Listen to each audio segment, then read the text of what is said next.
Madam Deputy Speaker, our mining communities do not only have a proud past, but with the right leadership and investment, we have an exciting future.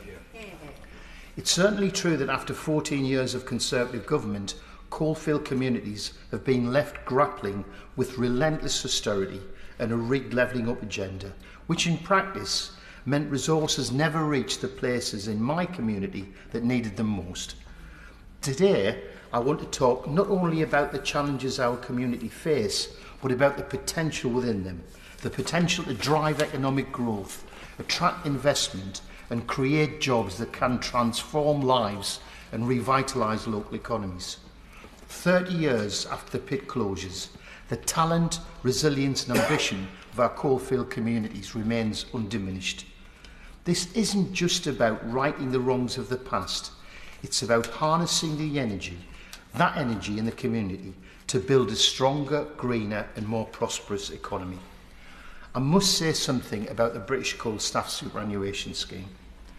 To its credit, my government, this Labour government, have already demonstrated their commitment to Coalfield communities. For too long, successive governments have denied retired miners and their widows pensions justice. Money that should have provided security in retirement was instead filling the Treasury's coffers. I'll give way on that point.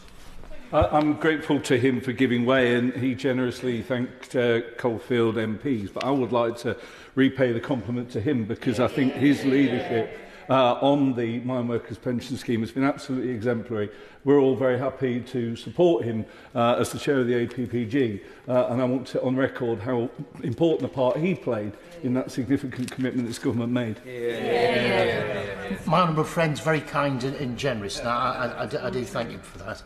But this isn't about me. This is about the communities that we represent.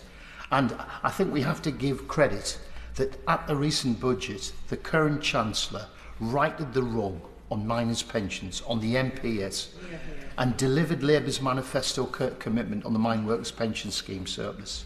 That decision to transfer the MPS Investment Reserve Fund wasn't just a moral obligation, it resulted in an economic boost.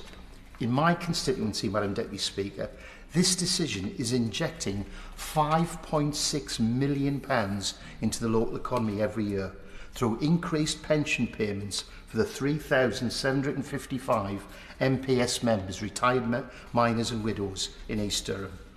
That is money that's now being spent in our high streets, local shops, cafes, pubs, boosting the economy, creating jobs and supporting growth.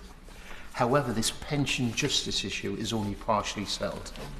There's a similar issue with the British Coal Staff Superannuation Scheme, which has 40,000 beneficiaries, former British Coal staff and their widows.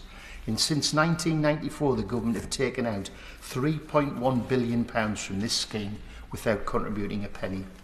So I say to the Minister, respectfully, and specifically to the Treasury, it's time to release the £2.3 billion BCSS investment reserve so all former mining staff can receive a pension uplift. Time's of the essence. Thousands of retired miners have already died, with 2,000 passing away each year. That's from the BCSS, including many women who are amongst the lowest paid workers in the coal industry, having worked in pit canteens like my mother, administration and auxiliary roles. When we say numbers, they're quite meaningless, perhaps to civil servants and maybe to ministerial advisors. But I know these men and women. Men like Eamon Kavanagh, now in his 80s, who was an absolute stalwart, not just of Merton Colliery, but the Seam Collieries. Bill Waite's a good friend of my late father. And indeed, my dear mother, who's 88 now. Time is of the essence to settle this issue. It's about fairness. It's about pension justice and putting money back into communities that powered an industrial revolution that made Britain great, fueled economic growth, and were the foundations on which our nation's wealth was built. On a positive note, moving from coal to clean energy, we can lead the green industrial revolution.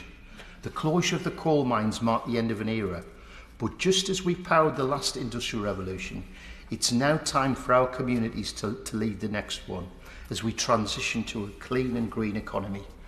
Indeed, in East Durham, we've already been laying the foundations for this future. Mine water heating, an innovative, low-carbon energy solution, is being developed in Seam and Horden.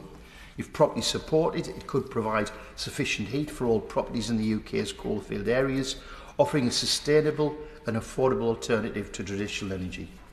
Then there's Powerroll, a startup based on the Jade Enterprise Park that's pioneering lightweight, flexible solar technology that doesn't rely on rare earth metals. This is a British innovation at its finest, ready for reinvestment to scale up production in a gigafactory. With the right support, we can create new green-collar jobs. We've heard about white-collar and blue-collar. Let's have green-collar jobs and position the UK as a global leader in renewable technology. Yeah.